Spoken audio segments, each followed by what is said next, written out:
us. No doubt we have heard this passage before, but for each of us, listen with a fresh heart.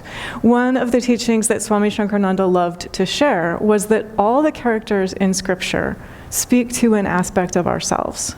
And so as we listen, an aspect of ourselves is magi. It's the magi. It's asking what in me is most beautiful and good and precious that I can offer to the divine. There's also potentially an aspect of me that is Jesus, this little child of light, right? So for each of us to give the little child of light in ourselves full permission to be here and to see how incredibly precious and beautiful that little child of light is that is here. There's also reference to Herod in this passage. And so Herod represents the ego that is really afraid of the arrival of this little child of light. And so if there's any aspect within myself that is afraid in relation to the arrival of this little child of light, then this meditation will help me to transform that and to bow to the little child of light.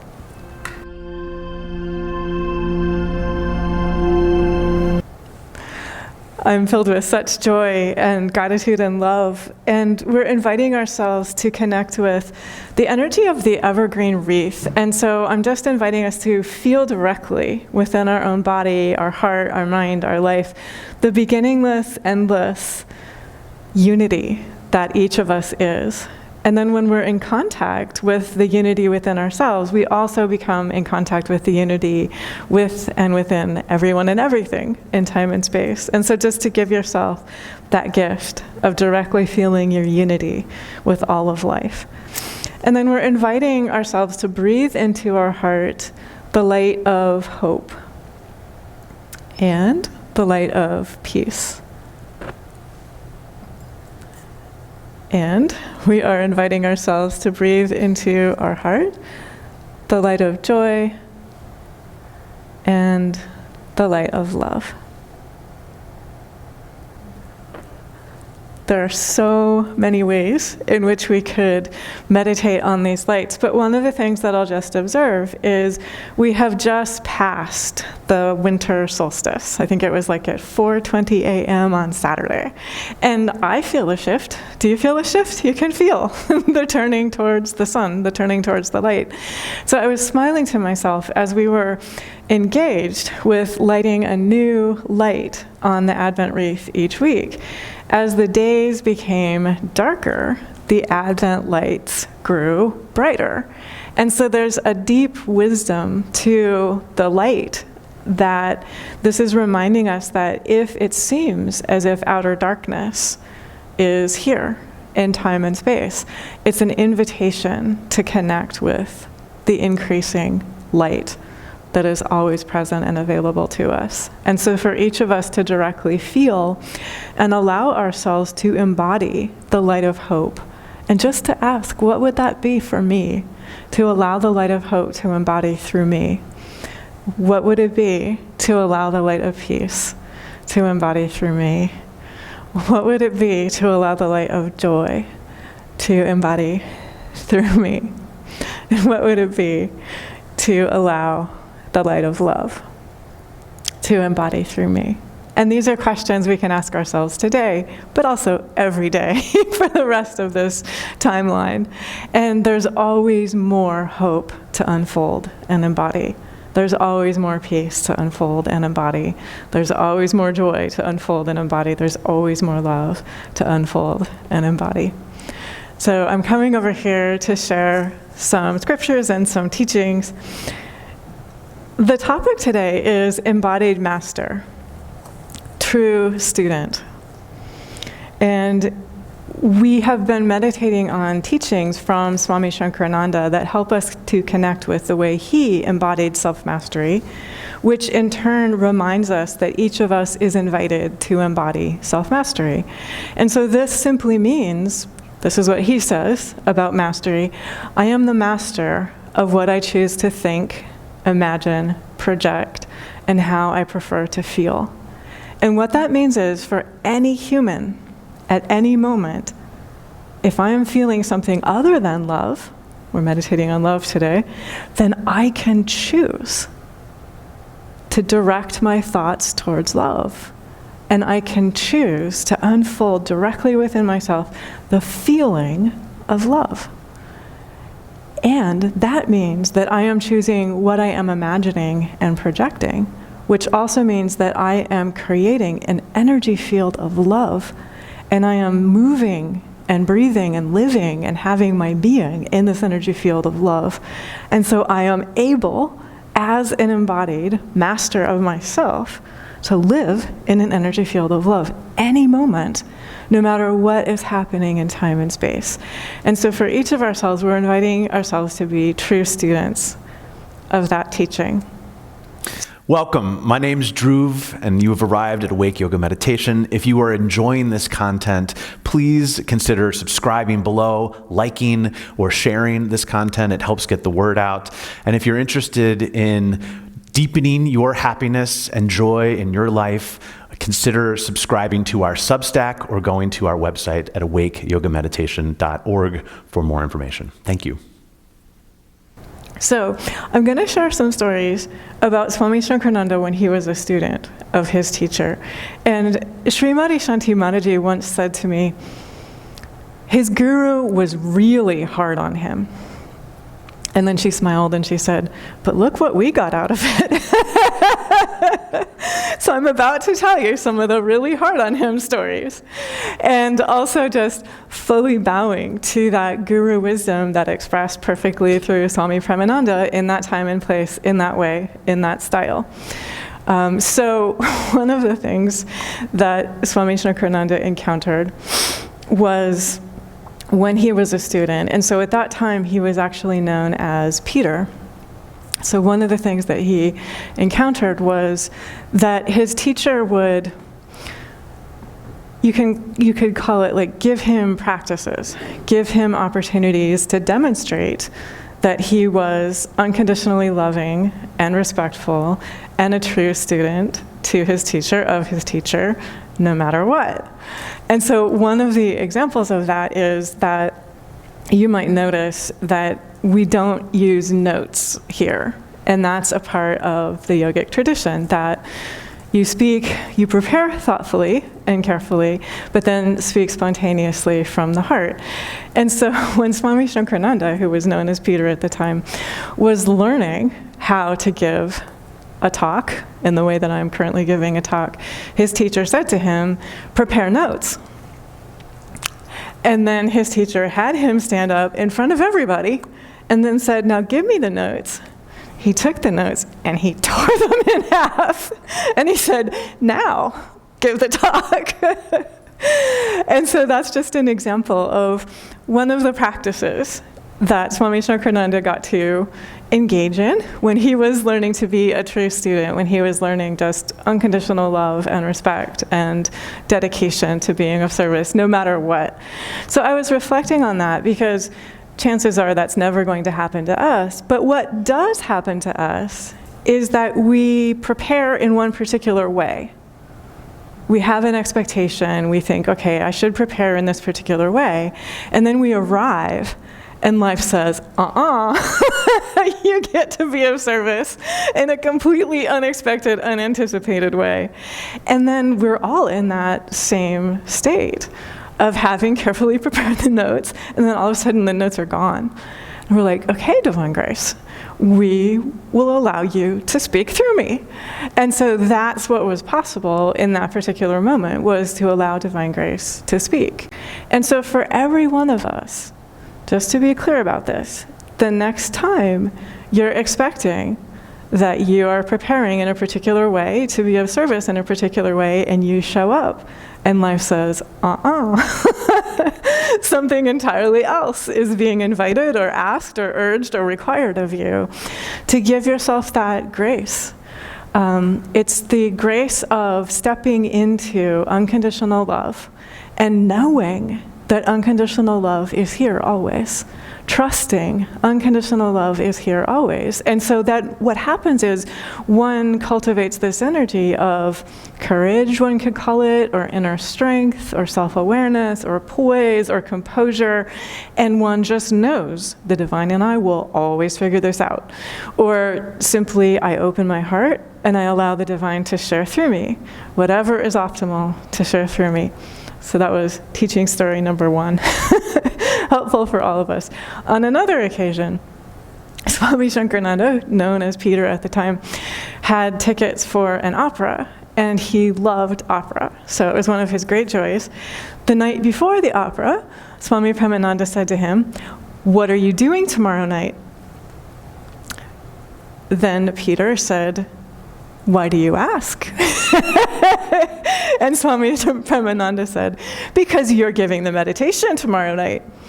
And so Peter got to give the meditation tomorrow night and got to let go of the opera tickets. And so there is a way in which that particular teaching represents or embodies. We all have had that. Like we all have had, perhaps not in that particular form, but we think we have something we're really looking forward to, we're really delighted, and then something happens, and we end up being of service in a completely different way than we had planned or intended, according to our human calendar. And so to just give yourself a sense of humor, a sense of trust, a sense of faith, a sense of confidence that the divine knows what the divine is doing. So another way to put this is, of course it's important to be present in time and space, but then also to be aware that, sort of like the way that I would put this for myself is, I learned years ago the divine is in charge of my calendar. And so if one thing is scheduled and then something else becomes scheduled, it actually always turns out better in the long run. Even if there might be, I'm sure Peter at the time had a human feeling of, oh, opera. But then he also had that committedness and that follow-through, that dedication, that willingness to be of service. So he, I'm sure, had an amazing fun time being of service, giving the meditation that particular night. And so that's for all of us, to just give ourselves the gift, if our plans change due to no circumstances that we ourselves have created or chosen consciously, then to just know that we can have so much fun in any case. And we can allow the divine to give amazing optimal gifts through us. So the next one is a little bit more challenging. And this is that there was a 4 to 6 week period where Swami Premananda did not speak to Peter as he was then known. And so I'm just imagining, like say that there's 6 people right here, okay? Swami Premananda would talk to 5 of them and scrupulously would not talk to Peter for 4 to 6 weeks. And so Peter, as he was known at the time, was sort of reflecting and reflecting and reflecting. And then he sort of realized, like this light went off, and he said, he's checking if I have unconditional love for him, no matter how he treats me in time and space. Swami Premananda instantly, as soon as that recognition happened, said to Peter, "How are you, little buddy?" And Peter said, "You know exactly how I am." Although he, of course, did not say that out loud. And so if you ever find that you feel that something is unfolding and you're just not quite understanding it on a human level, I think what Swami Shankarananda demonstrated right there is he just kept going. He kept going faithfully, he kept going with love, he kept going with dedication, he kept going with respect, he kept going with reverence, he kept going with being of service, even though his human self really didn't understand this particular behavior. But then he went deeper than the behavior, and he realized that no matter what, unconditional love is here in me for my teacher. No matter what, unconditional respect is here for me and my teacher. And I will say that that was the case. Every moment of his time in embodiment until the very last breath he took, he had only unconditional love and respect for his teacher. And so for each of us to cultivate that, like that energy of absolute unconditional love and respect, which allows us I will just give you a giant open secret and tell you I won't do that to you. But if you have somewhere in some context that behavior is happening and you don't understand it, it just gives you the ability to keep going. It gives you the ability to go deeper than the behavior and just to basically say, my commitment to the divine is more important than any human behavior that is coming my way. My commitment to being of service, my commitment to unconditional love and respect, it's more important than any behavior in time and space. And so it just allows you to keep going. And so I'm going to share a teaching from Matthew. This is from chapter 2, and it's the opening verses of the chapter. And it's about the magi giving good gifts when Jesus is born. And so for each of us, no doubt, we have heard this passage before, but for each of us, listen with a fresh heart. One of the teachings that Swami Shankarananda loved to share was that all the characters in Scripture speak to an aspect of ourselves. And so as we listen, an aspect of ourselves is magi. It's the magi. It's asking what in me is most beautiful and good and precious that I can offer to the divine. There's also potentially an aspect of me that is Jesus, this little child of light, right? So for each of us to give the little child of light in ourselves full permission to be here and to see how incredibly precious and beautiful that little child of light is that is here. There's also reference to Herod in this passage. And so Herod represents the ego that is really afraid of the arrival of this little child of light. And so if there's any aspect within myself that is afraid in relation to the arrival of this little child of light, then this meditation will help me to transform that and to bow to the little child of light. And so here's the passage. And again, listen with your hearts and allow the sacred truths to be felt directly within yourself. When Jesus was born in Bethlehem of Judah in the days of Herod the king, there came magi from the east to Jerusalem. And they were saying, "Where is the King of the Jews who has been born? For we have seen his star in the east, and we have come to worship him." But when Herod the king heard it, he trembled, and all Jerusalem with him. Then Herod called the magi secretly, and he learned from them at what time the star appeared to them. And he sent them to Bethlehem and said to them, "Go and inquire very carefully concerning the boy, and when you have found him, come back and let me know, so that I also may go and worship him."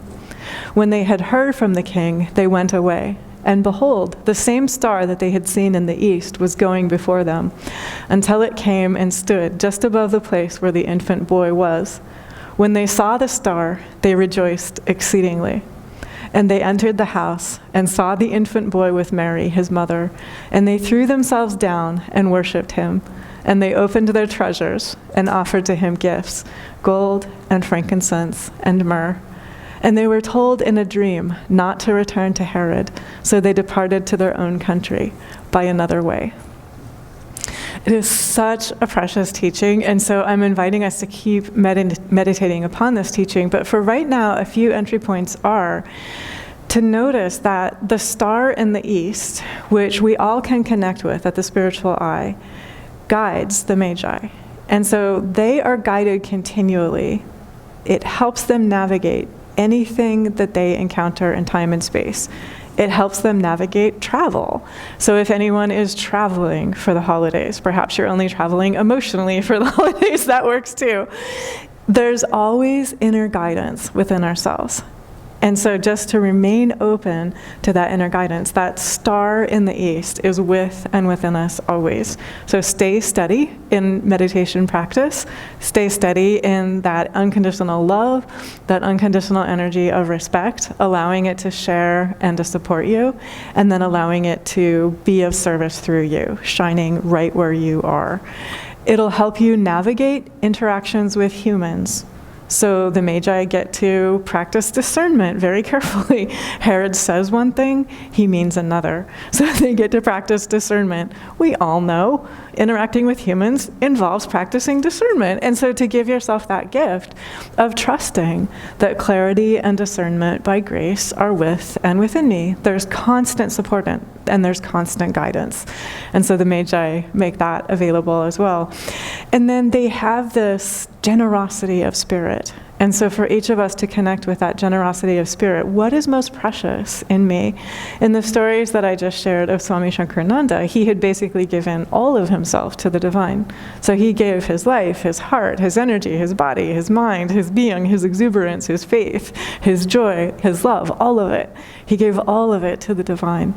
And so here the magi are throwing themselves down and worshiping the divine, opening their treasures, offering gifts. And so for each of us to be that energy of devotion, that energy of generosity of spirit, that energy of connecting with each of us, no matter our outer circumstances, has that which is most precious.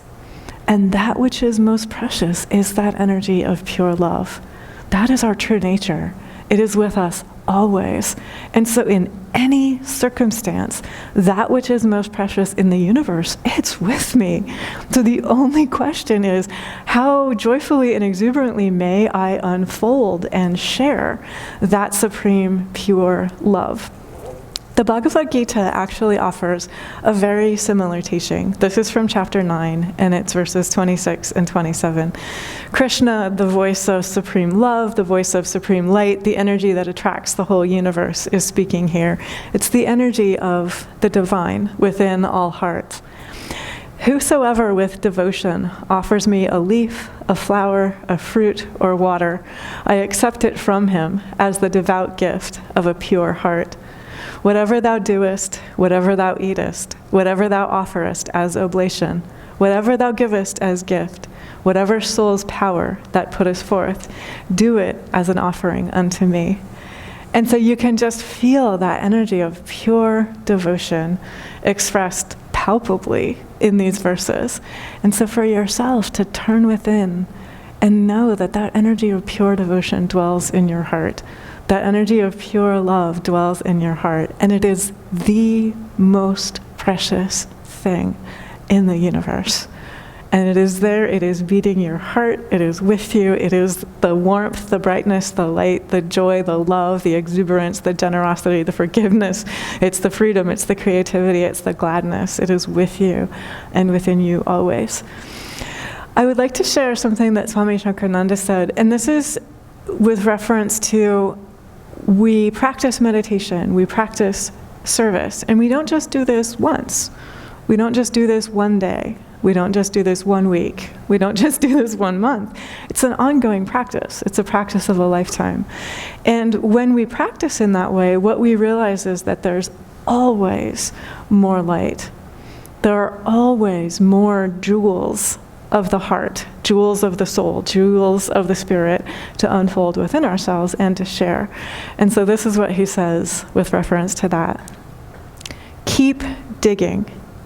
Concentrate on the jewel in your heart. You have so much dedication. Love the Lord with your whole being, body, heart, mind, and soul. Be engaged with loving the source that is within. Simply do not allow any negative thought to companion you. So a couple of people over the last week in different contexts asked a question, and I think it is a natural question that some people can have at the holidays or just they're working with self-transformation.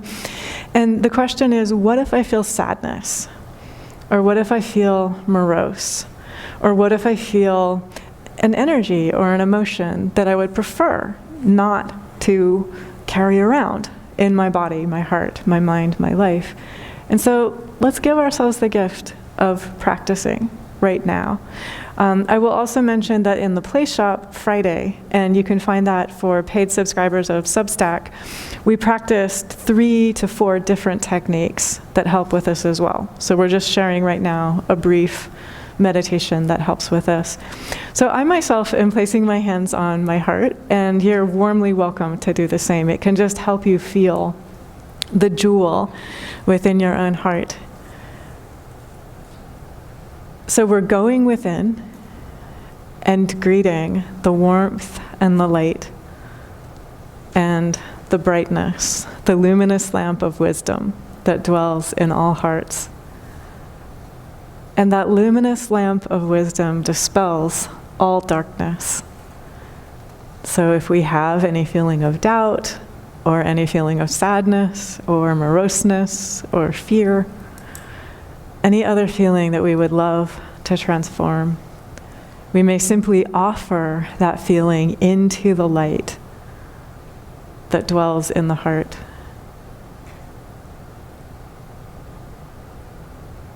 And you'll notice what happens then is resistance melts away. So you open automatically to non-resistance. Non-resistance is one with the energy of supreme love.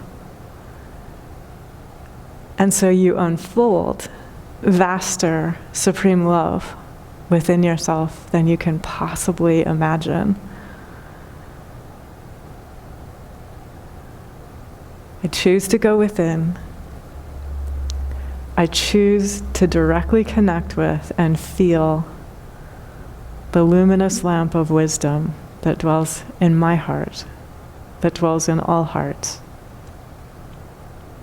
And with love and respect, I offer to that luminous lamp any energy, any thought, any feeling I would love to transform. What touches light remembers I too am light. What touches love remembers I too am love. What remains is supreme love, being at one with non-resistance, allowing non-resistance to flow through you. Non-resistance and supreme love are other names for wholeness. So we again become directly in contact with the reality, the realization, by grace. In my inner self, I am whole. I am whole, body, heart, mind, and spirit. And continue breathing that wholeness into your own precious body, your own precious heart, your own precious mind and energy and life.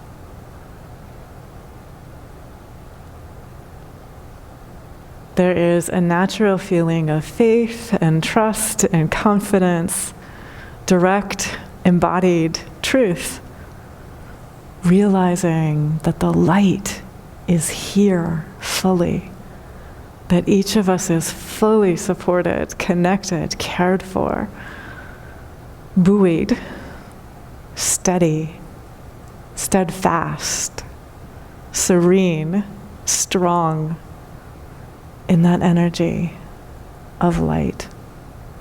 And with this light, all things are possible.